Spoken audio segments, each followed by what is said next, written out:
ऐसे गुण अगर पुरुष में होता है तो ऐसे पुरुष परम सौभाग्यशाली होते हैं, परम भाग्यशाली होते हैं।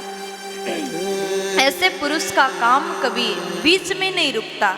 अगर इन पुरुषों में ऐसा गुण है तो आप लोग ध्यान से सुनिएगा, खास करके भैया लोग, आप लोग भी सुनिएगा, क्योंकि बात आपकी हो रही है। सबसे पहले कहा गया कि अगर किसी पुरुष का माथा चौड़ा है तो ये बहुत ज़्यादा भाग्यशाली होते हैं। माथा छोटा है तो थोड़ा कम उनका काम बनता है, लेकिन अगर माथा चौड़ा है तो उनका हर काम सिद्ध हो जाता है। कोई भी काम शुरुआत करे वो तुरंत संपन्न हो जाता है।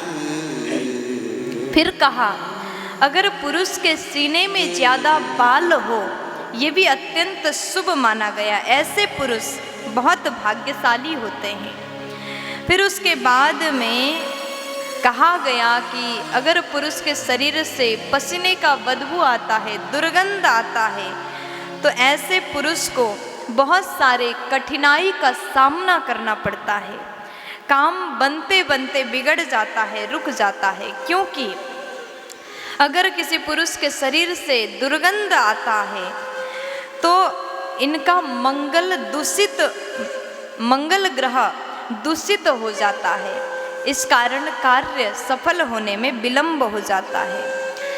इसलिए चाहिए कि नित्य प्रति स्नान करके व्यक्ति को सुगंधित पवित्र वस्त्र धारण करना चाहिए, शरीर से खुशबू आना चाहिए, पवित्र रहना चाहिए। और फिर कहा गया कि किसी पुरुष के आवाज़, विशाल आवाज़ है, आवाज़ में स्पष्टता है, तेज बोलते हैं, जो भी बात रखना चाहे क्लियर बात रखने की क्षमता है, तो ऐसे पुरुष को हर क्षेत्र में सफलता प्राप्त होता है।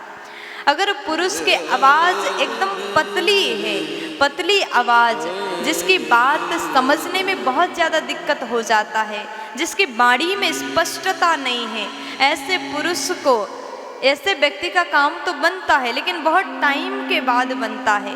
बहुत पतली आवाज़ है तो कार्य सफल होने में बहुत ज़्यादा समय लग जाता है। तो धीरे बोलने वाले, पतली आवाज़ में बोलने वाले व्यक्ति का कार्य बहुत लेट होता है। इसके विपरीत स्पष्ट आवाज़, तेज आवाज़ है, क्लियर समझ में आता है, तो ऐसे व्यक्ति को तुरंत सफलता प्राप्त हो जाता है।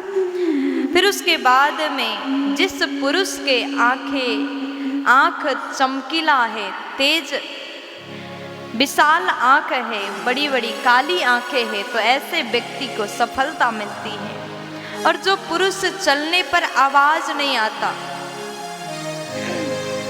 कभी कभी होता है कि चलते चलते समय चप्पल का आवाज़ बहुत तेज आता है, ऐसे पुरुष शुभ नहीं होते।